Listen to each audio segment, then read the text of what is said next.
Hola, te damos la bienvenida a esta cita especial. Queremos recordar lo que Dios ha hecho por nosotros. Y una de las cosas que hemos visto es esa gracia que siempre ha estado ahí, esa misericordia a pesar de nuestros errores, a pesar de que muchas veces hemos fallado, Dios siempre ha estado con nosotros. Y hoy queremos adorar en ese sentido, queremos reconocer lo que Dios ha hecho. Desde el momento en que le dijimos sí, Él también hizo un compromiso con nosotros y es de que nunca nos dejará. Su palabra dice que si nosotros cumplimos su propósito, si obedecemos a Él, podemos experimentar esa presencia todos los días hasta el fin del mundo.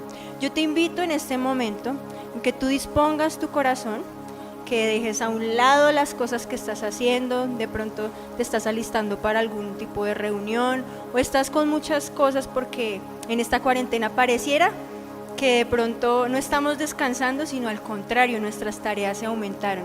Pero yo te invito a ti a que apartes un momento para estar allí con Dios, para relacionarnos con Él y para que su palabra también más adelante nos ministre.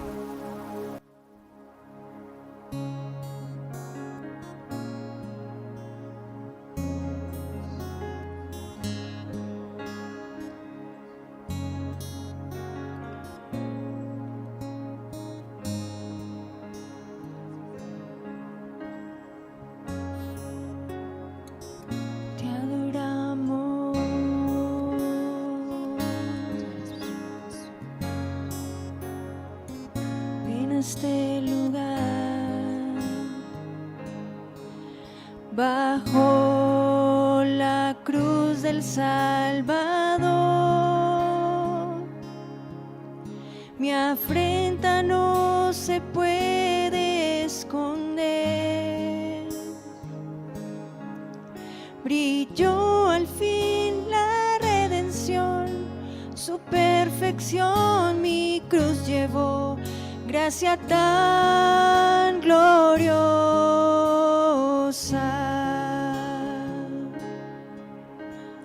rasgó el velo con su amor,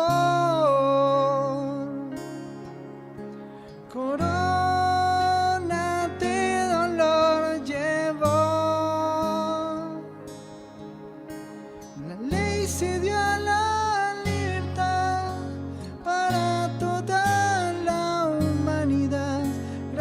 tan gloriosa.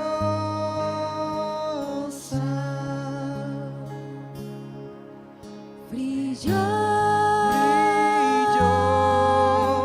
la gloria del amor de Dios, rodeando mi entrega y sé que siempre aceptado soy, coronado en gloria, digno es el Señor de toda gloria, por siempre santo es el Señor, coronado en gloria, digno es el Señor de toda gloria, por siempre santo es el Señor.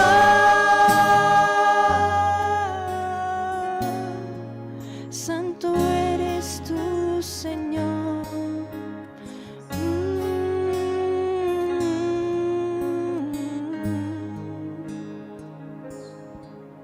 Triunfantes te adoramos,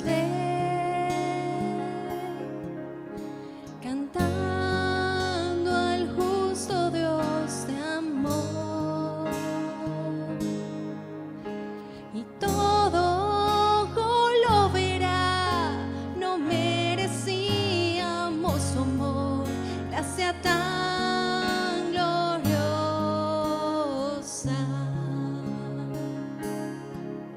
Brilló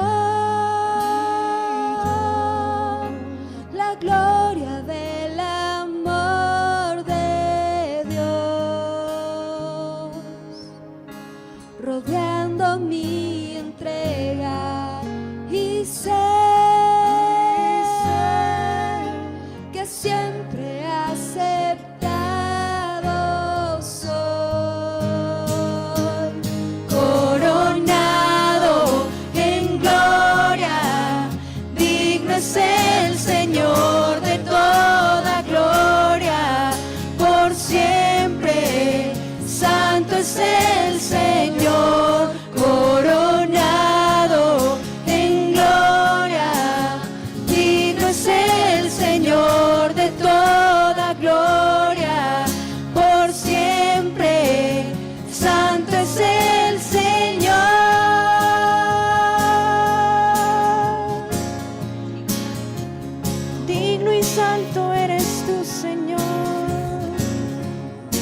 la faz de aquel que me compró.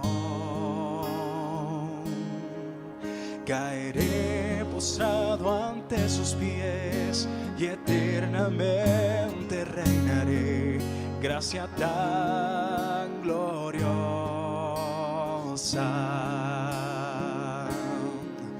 gracia tan gloriosa.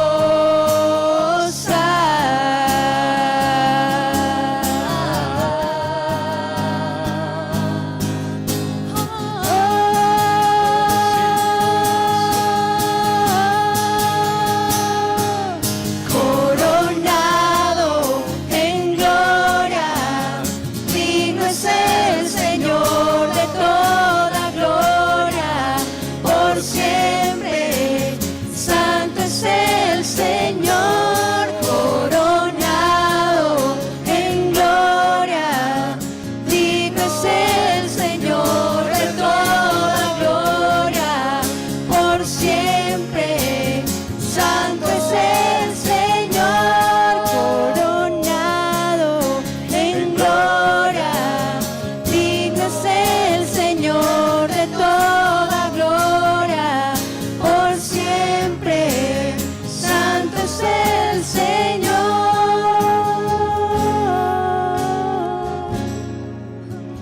Te coronamos en esta hora, Señor. Recibe nuestra adoración por tu inmensa gracia.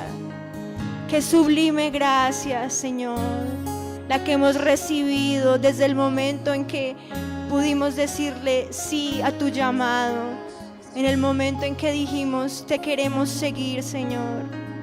Gracias por esa gracia, algo que no merecíamos, tú no lo diste, Señor. Por eso te adoramos. Gracias.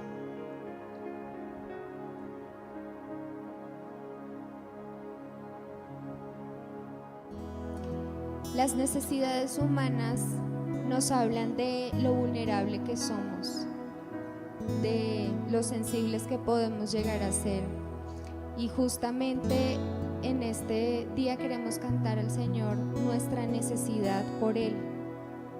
Nuestra necesidad nos hace mucho más sensibles a Él, a su presencia, a su gloria. Por eso vamos a adorarle.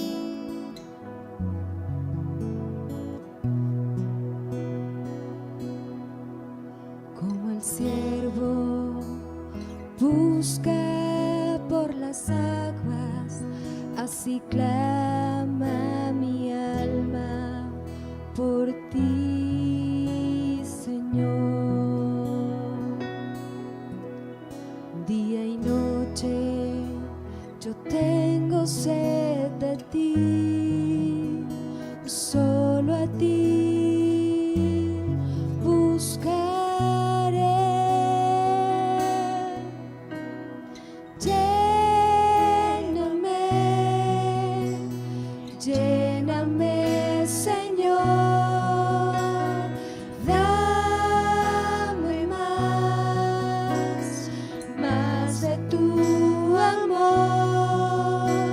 Yo tengo sed solo de ti.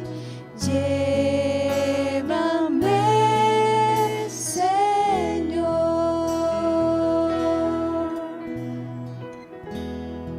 Tenemos sed y hambre por ti, por tu presencia, porque estés siempre al lado nuestro, porque hagas la diferencia en nuestros hogares, Jesús. Como el siervo busca por las aguas, así clama mi alma por ti, Señor. Día y noche yo tengo sed de ti, solo a ti buscaré. Lléname, lléname, Señor, dame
Padre, gracias, porque tú nos has acompañado hasta este momento, porque tu compañía jamás nos ha dejado, y como iglesia, como familia, estamos profundamente agradecidos, porque Dios te ha acompañado a ti hasta el día de hoy. A veces crees que no, y a veces luchas con pensamientos de que Dios no te escucha, o que a veces Dios no está allí contigo, o que Dios no ha visto cómo te duele la situación o cuánto has luchado. Pero lo cierto es que Dios nos acompaña en los montes, pero también nos acompaña en los valles más profundos. Nos acompaña cuando tenemos un techo sobre nuestra casa, pero también nos acompaña cuando viene un diluvio y no hay dónde esconderse, porque Dios siempre ha estado y su presencia siempre te va a acompañar. Eso es algo hermoso que siempre vas a tener y por lo cual siempre tendrás que agradecer, y yo también tengo que agradecer. Gracia hay cuando paso por el fuego, abres camino donde no lo hay. Al recordar lo que has hecho en mí, lo que un día fui, lo que recorrí, sé que a mi lado siempre estás. Hubo uno más entre las llamas que estuvo junto a mí.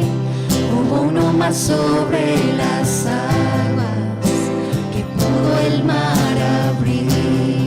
Que en mi interior no queden dudas de cómo libre fui. Hay una cruz que muestra el precio que Jesús pagó por mí. Hay uno más entre las llamas.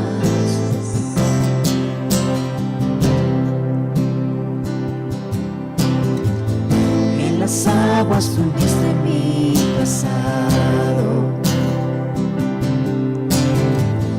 Ahora sé que un esclavo al pecado no soy. Al tropezar en mi caminar, me levantaré, yo persistiré. Miro al frente y no volveré nunca atrás. Yo sé que a mi lado siempre estás. Yo sé que a mi lado siempre estás.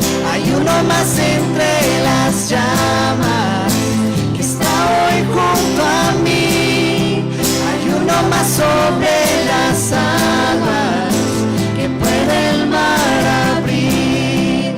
Que en mi interior no quedan dudas de cómo libre fui. El mismo que venció la tumba ahora vive en mí. Hay uno más entre las llamas. Hay uno más entre las llamas.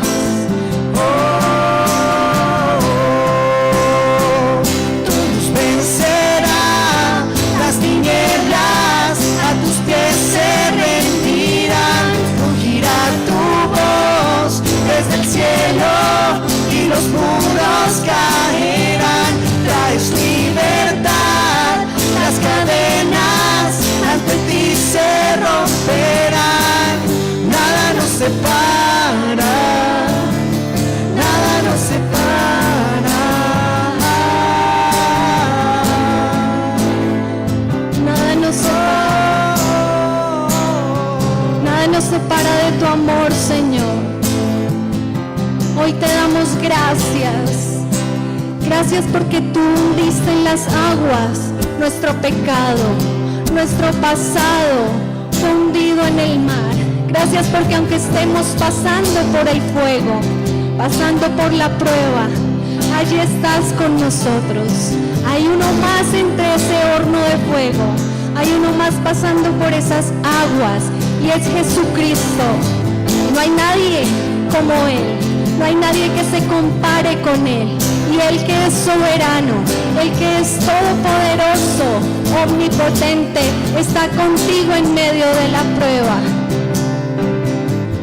No hay nombre igual al nombre de Cristo. El que fue, el que es y por siempre será.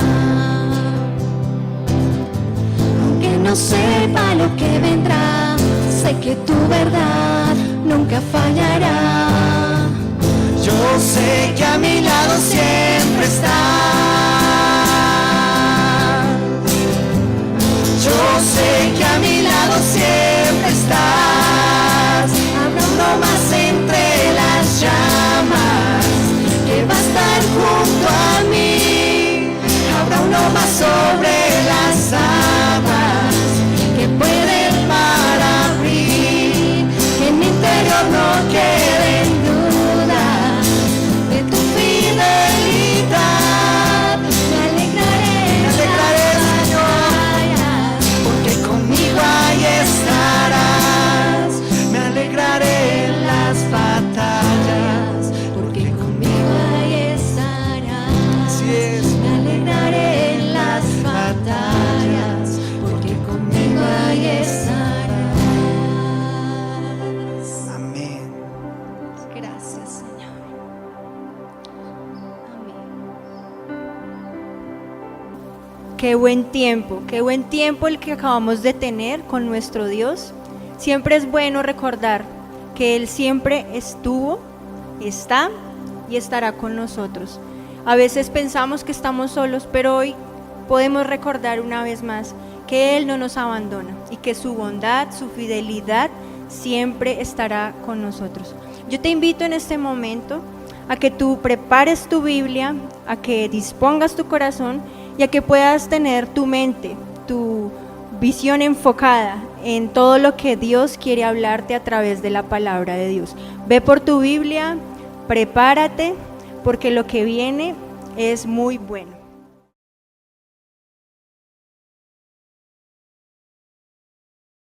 El refrán "no hay quinto malo" es el título de la reflexión que hoy compartiré.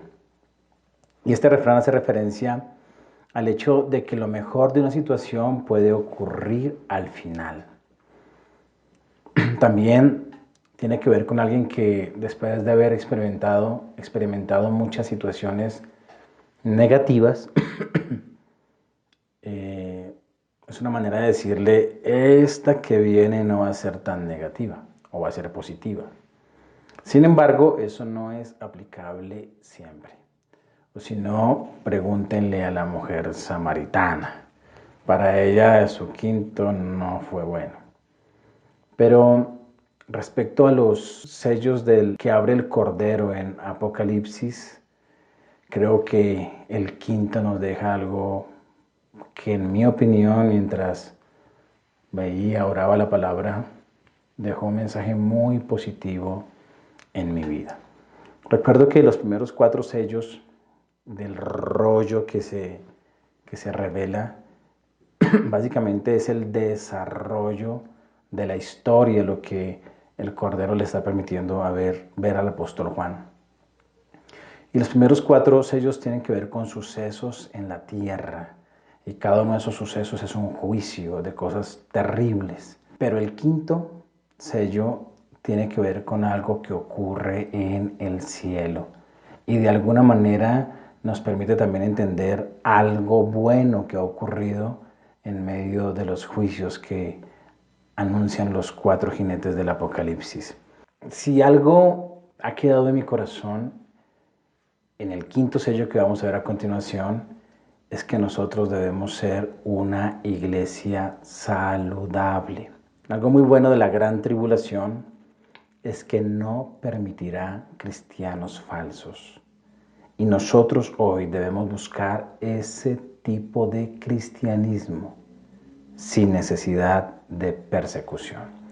Por eso vayamos a Apocalipsis capítulo 6, ahí aparece en tu pantalla, y veremos el quinto sello que está descrito del versículo 9 al 11. Cuando abrió el quinto sello, vi bajo el altar las almas de los que habían sido muertos por causa de la palabra de Dios y por el testimonio que tenían. Y clamaban a gran voz diciendo: ¿hasta cuándo, Señor santo y verdadero, no juzgas y vengas nuestra sangre en los que moran en la tierra? Y se les dieron vestiduras blancas. Y se les dijo que descansasen todavía un poco de tiempo, hasta que se completara el número de sus consiervos y sus hermanos, que también habían de ser muertos como ellos. Mira allí el versículo, o los versículos, vamos a verlos mirando cómo aparecen. Quiero atraer tu atención a la frase: bajo el altar, las almas. Y si algo sabía esta comunidad, esta iglesia que está siendo añadida a la iglesia que fue arrebatada en el rapto, recuerda que esta parte no la vive la iglesia. La iglesia, cuando empiezan a abrirse los sellos, ya ha sido raptada. Esta tiene que ver con aquellas personas que nacieron o que están viviendo dentro de ese periodo histórico que es la semana 70 de Daniel, conocida como la Gran Tribulación. Y hay algo que brota en este pasaje y es la adoración. Mira que está hablando de un altar y ese altar está en el cielo, no está en la tierra. Y aquí están las vidas en el altar, las vidas de los degollados, de las personas que tenían la marca allí del testimonio del Cordero en sus cuellos. La vida entregada al propósito divino es visto como ofrenda de adoración. Y el altar que está allí es el altar del incienso, donde también están las oraciones de los santos.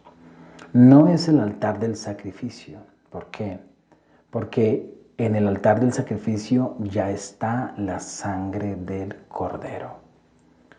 Y la sangre de estas personas está en el altar del incienso.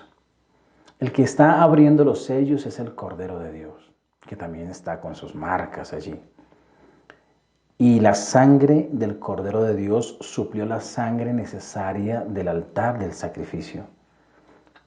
Así que, como lo expresó el apóstol Pablo, de ahí en adelante la sangre de los mártires es contada como adoración. Cada uno de los mártires, sea Pablo o el apóstol Pedro, estimó su vida como una adoración, su muerte como una adoración que hace parte de vidas entregadas al Señor. Y creo que ese es un mensaje muy completo a esto que ya hemos venido, o que Dios nos ha venido recordando, de que nacimos para adorar a Dios.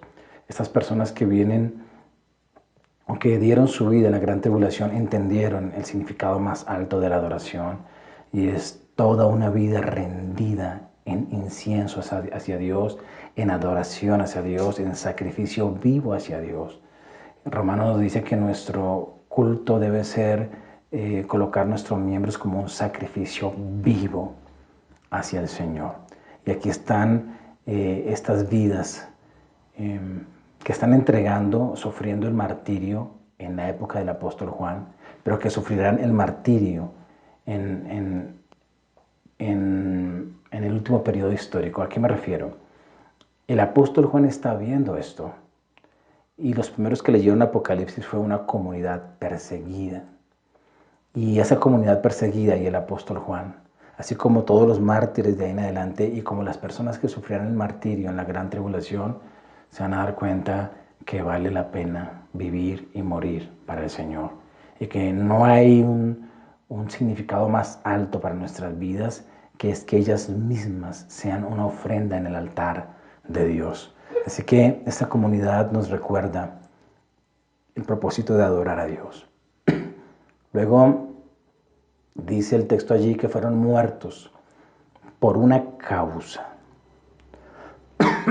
Ten en cuenta que todos vamos a morir. Algunos por causa de la enfermedad, otros por causa del coronavirus, otros por diferentes causas, por errores, pero ellos fueron muertos por una causa y es la palabra de Dios. Aquí encontramos el propósito del discipulado. Ellos fueron verdaderos discípulos y ten en cuenta que los discípulos llevan cruces. El problema de cierto desequilibrio en la predicación de hoy es que se está esperando que por causa de la palabra de Dios seas solamente bendecido.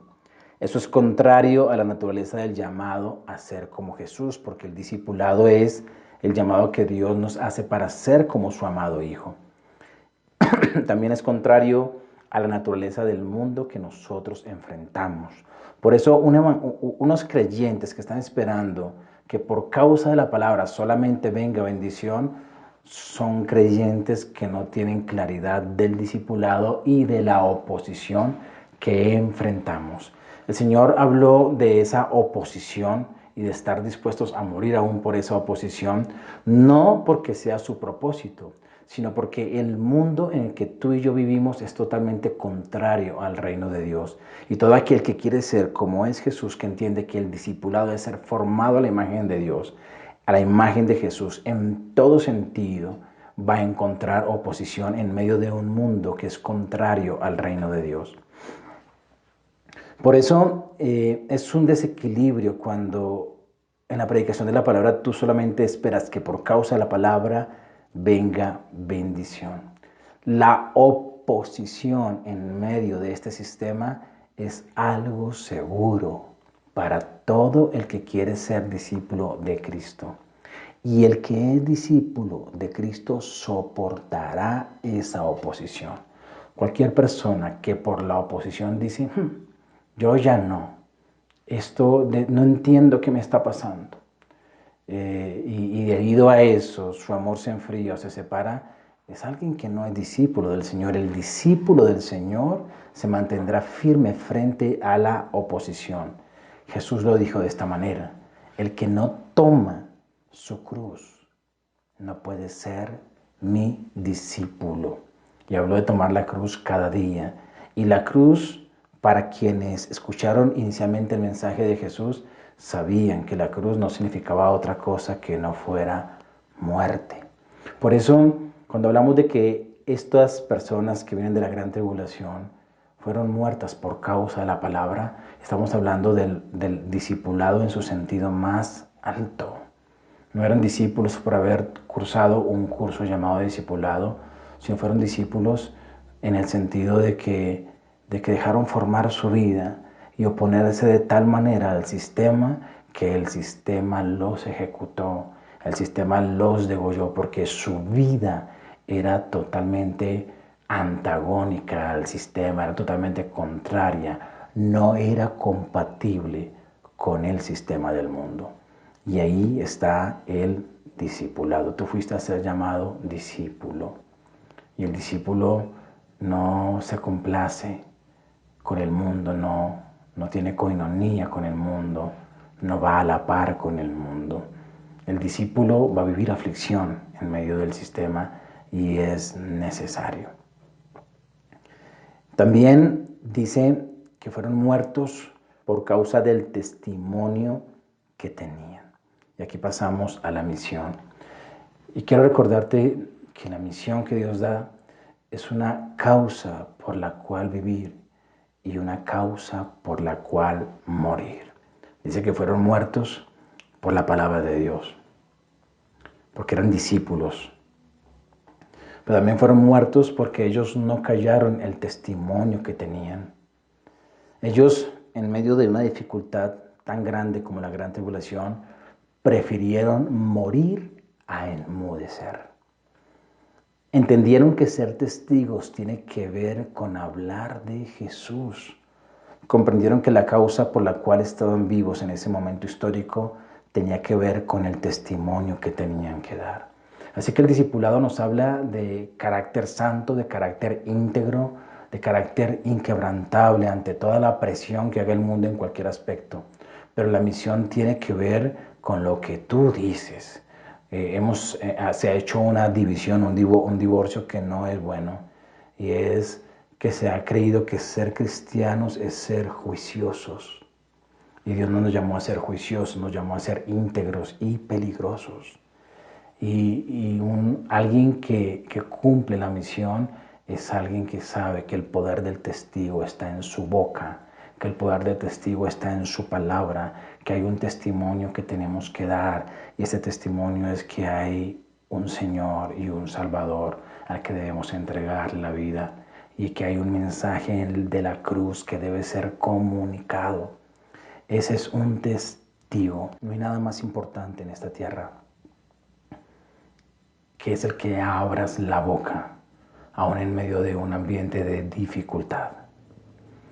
No hay nada más importante en esta tierra, no hay tarea, no hay oficio más importante que el abrir nuestra boca, porque al abrir nuestra boca estamos contribuyendo, o más bien estamos colaborando con lo que el Cordero hizo allí en la cruz. Mira que allí está el Cordero de Dios abriendo los sellos. Y cuando Él devela la historia, ve que en el final de los tiempos hay personas que se atreven a decir lo que el Cordero de Dios hizo por la humanidad. Y tú y yo debemos hacer lo mismo en este tiempo.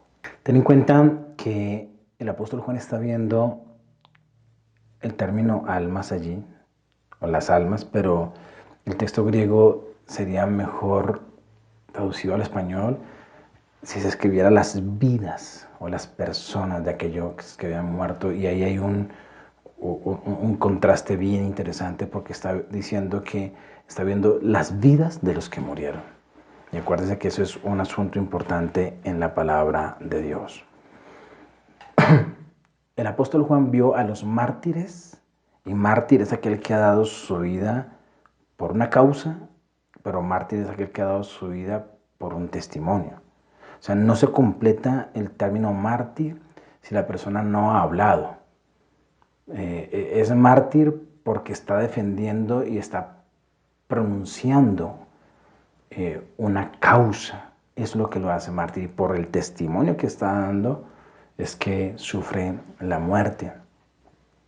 Entonces el apóstol Juan vio a los mártires vivos, vio a los muertos vivos, y no a los muertos vivientes como fuera una película de terror, sino que es una película maravillosa, o más bien más que una película, es una realidad, una revelación. Él está viendo a todos los que han dado su vida en la gran tribulación, los ve vivos. ¿Y por qué Dios le permite ver eso? Porque hay bastante gente que está muriendo en la época del apóstol Juan bajo la persecución de Domiciano, y demostrándoles que vale la pena morir, que la muerte no es para siempre, o más bien que la muerte ya no tiene poder para retener a los que son de Dios. Simplemente, ¿qué está diciendo hoy el texto? No morirán jamás. Así lo expresó el Señor Jesucristo. Él dijo: yo soy la resurrección y la vida. El que cree en mí, aunque esté muerto, vivirá. Y aquel que cree en mí y no ha muerto, no morirá jamás.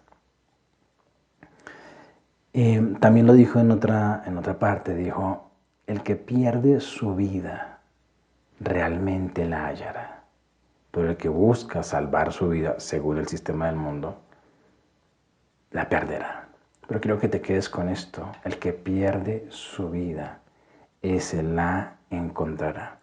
Quiero decirte que no hay mejor inversión que aquella en la que sabes que no perderás. Invertir la vida en la misión tiene una garantía eterna de tu inversión.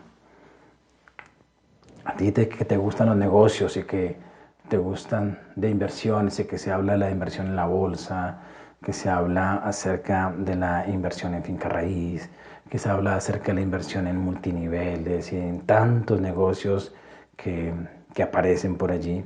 Quiero decirte que no hay mejor inversión que la misión. La misión tiene ganancias eternas. La misión tiene ganancias poderosas. La misión hace que tú vivas con esa convicción de que la muerte ya no tiene lugar en tu vida. Y cuando tengamos que cerrar los ojos, hay un cielo y hay un cordero que nos espera. Así que el quinto sello nos habla de que invertir la vida en la misión es la mejor inversión que hay. Ahora mira la oración que ellos están haciendo ahí.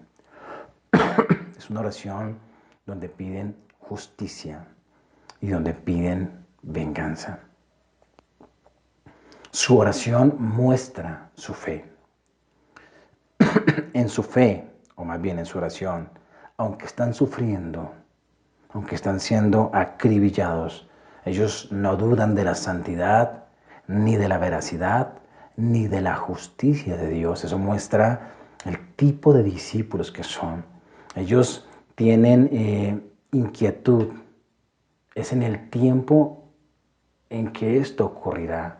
Ellos están diciendo, Señor santo y Señor verdadero, ¿hasta cuándo no juzgarás la sangre? Ellos saben que Él va a juzgar, pero tienen crisis. ¿Por cuándo es? ¿Cuánto tiempo vamos más a soportar? Ten en cuenta que estamos hablando de la más cruda persecución que haya existido, porque el Señor Jesús dijo que habrá tribulación como nunca ha habido. Ahora, ellos claman por el juicio. Ten en cuenta el tiempo y el contexto donde ocurre este tipo de oración y este tipo de clamor. Y es en el tiempo en el que el juicio de Dios, el juicio final, se está ejecutando. Y ese juicio es parte del parto, de los dolores de dar a luz a una nueva humanidad, a una nueva tierra, a un nuevo cielo. Es parte de esos dolores necesarios. Ten en cuenta que el trono que se ha revelado a estos discípulos es el trono de justicia. Está el que está sentado en el trono según el capítulo 4 de Apocalipsis y aparece allí el Cordero y vienen en un trono de justicia para reclamar lo que es suyo y para juzgar la maldad de la humanidad. Así que es diferente al tiempo de hoy de nosotros porque en nuestra actualidad el trono que se ha revelado es el trono de la gracia. Y la oración que debemos hacer es como la que hizo el primer mártir Esteban cuando dijo, Señor, hablando de esos verdugos, no les tomes en cuenta este pecado. Porque el trono que fue revelado a Esteban fue el trono de la gracia. Sin embargo, y ese es el trono que se aparece cada vez que tú y yo oramos. Cuando tú y yo oramos vamos al trono de la gracia.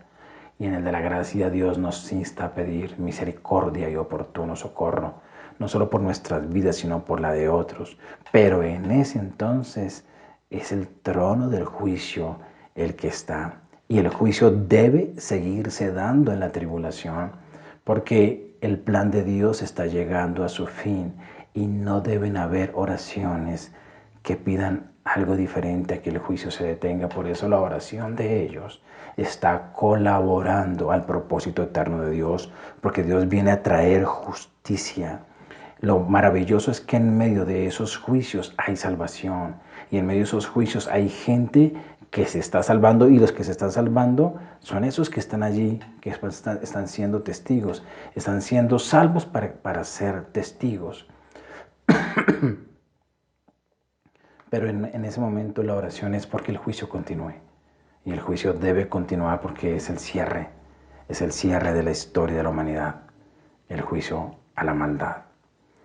Luego, mira lo que dice el siguiente versículo. Recordémoslo porque ya lo leímos. Y se les dieron vestiduras blancas y se les dijo que descansasen todavía un poco de tiempo hasta que se completara el número de sus, y ten en cuenta esta palabra, consiervos. Y aquí aparece el propósito del ministerio. Y consiervos tiene que ver con el Señor a quien le servimos. El Señor a quien le servimos hace que nosotros seamos consiervos.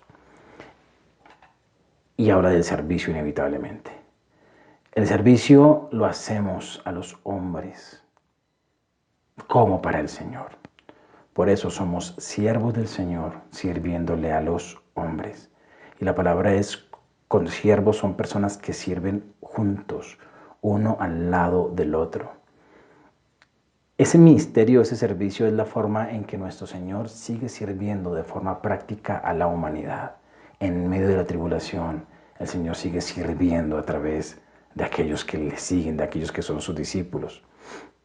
La forma práctica en que el Señor sigue sirviendo a la iglesia misma, a través de nosotros mismos. Es decir, nosotros nos servimos mutuamente, pero sirviéndole al Señor. Cuando tú desarrollas tu ministerio a favor de tu hermano, estás desarrollando tu ministerio para el Señor y eso te hace siervo del Señor. Pero resulta que otra persona también está ministrando su ministerio a favor de tu vida. Eso hace que el uno y el otro sean consiervos. En la misión nos salvamos unos a otros. En el ministerio nos servimos unos a otros. Y eso continúa en la gran tribulación. Al final de los tiempos, el ministerio va a continuar. Obviamente un ministerio con una mayor claridad, ¿no? No un ministerio que piensa que algún día va a estar detrás de un púlpito recibiendo honores, no. Es la esencia misma del ministerio de estarse sirviendo unos a otros. Y allí eso es frente a la pregunta de ¿hasta cuándo, Señor? Él está diciendo, hay algunos ministros de ustedes que todavía están ejerciendo su ministerio y tienen que ser unidos. Y yo quiero llamarte la atención hacia el ministerio. El ministerio tuyo es de gran necesidad en cualquier época, pero sobre todo en aquellas épocas en las que vivimos dificultad. Y mira la palabra que sigue.